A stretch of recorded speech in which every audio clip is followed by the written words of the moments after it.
Assalamualaikum warahmatullahi wabarakatuh. Salam sejahtera kepada kita semua. Om Swastiastu, Namo Buddhaya, salam kebajikan. Bersama saya Ibu Endang Sugestari dari SMA Negeri 1 Tanjung Palas, Kabupaten Bulungan, Provinsi Kalimantan Utara. Pada hari ini saya akan menyampaikan aksi nyata pada topik 2, mengapa kurikulum perlu berubah? Apa saja topik kurikulum merdeka? Topik kurikulum merdeka ada 4. 1. Pemahaman kurikulum dan pembelajaran. 2. Murid sebagai pusat pengembangan kurikulum. 3. Pembelajaran sebagai prinsip paradigma baru. 4. Struktur pembelajaran mendorong murid merdeka belajar. Selanjutnya, apa modul pelatihan dalam topik kurikulum merdeka? Modul pelatihan dalam topik kurikulum merdeka pertama, modul 1 makna kurikulum dalam pendidikan, modul 2 pembelajaran versi kurikulum merdeka. Selanjutnya, apa itu kurikulum?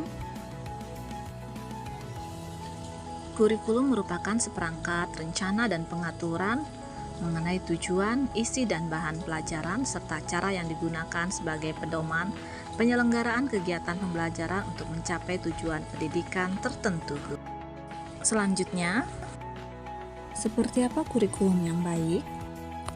Kurikulum yang baik adalah kurikulum yang sesuai zamannya dan bersifat dinamis, yaitu terus dikembangkan atau diadaptasi sesuai konteks dan karakteristik murid demi membangun kompetensi sesuai kebutuhan mereka kini dan masa depan. Selanjutnya, apa fungsi kurikulum? Fungsi kurikulum ada 3. 1. Kurikulum merupakan alat untuk mencapai tujuan pendidikan nasional. 2. Kurikulum merupakan pedoman guru dan siswa agar terlaksana proses belajar mengajar dengan baik dalam rangka mencapai tujuan pendidikan. 3. Fungsi kurikulum bagi guru adalah untuk memandu dalam proses belajar murid. Selanjutnya, bagaimana optimalisasi peran dan fungsi kurikulum? Optimalisasi peran dan fungsi kurikulum pertama, mewariskan nilai dan budaya masyarakat yang relevan dengan masa kini. 2. Mengembangkan sesuatu yang dibutuhkan saat ini dan masa depan. 3. Menilai dan memilih sesuatu yang relevan atau kontekstual sebagai kontrol sosial. Selanjutnya, mengapa kurikulum perlu diubah? Alasannya 1. Agar relevan dengan perkembangan zaman. 2. Agar dapat memenuhi kebutuhan belajar murid. 3. Agar dapat menyiapkan generasi cemerlang di masa depan. Lalu apa yang harus guru lakukan dengan adanya perubahan kurikulum? Guru harus melakukan adaptasi kurikulum. Karena kurikulum memang dirancang oleh pemerintah pusat, namun siswa memiliki kebutuhan yang berbeda-beda sesuai dengan lingkungan. Maka dari itu, satuan pendidikan perlu melakukan adaptasi kurikulum dalam pelaksanaan pembelajaran sesuai dengan konteks dan karakteristik peserta didik.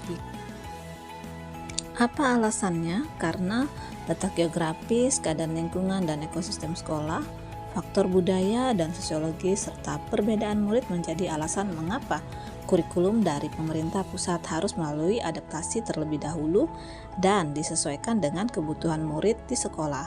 Hal ini dapat diterjemahkan dalam KOPS, yaitu Kurikulum Operasional Satuan Pendidikan.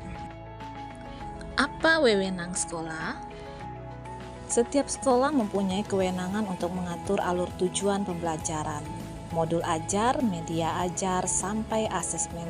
Dalam KOSP, kita dapat menyesuaikan rencana dan pengorganisasian pembelajaran sesuai dengan keadaan kontekstual satuan pendidikan agar pembelajaran murid dapat lebih bermakna.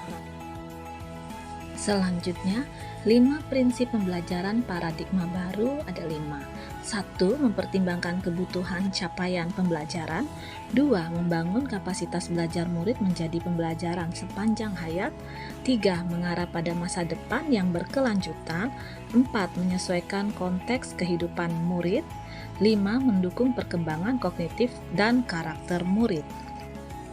Kutipan dari Bapak Ki Hajar Dewantara mengatakan, Pendidikan memberikan tuntunan atau menuntun terhadap segala kekuatan kodrat yang dimiliki anak agar ia mampu mencapai keselamatan dan kebahagiaan yang setinggi-tingginya, baik sebagai seorang manusia maupun sebagai anggota masyarakat.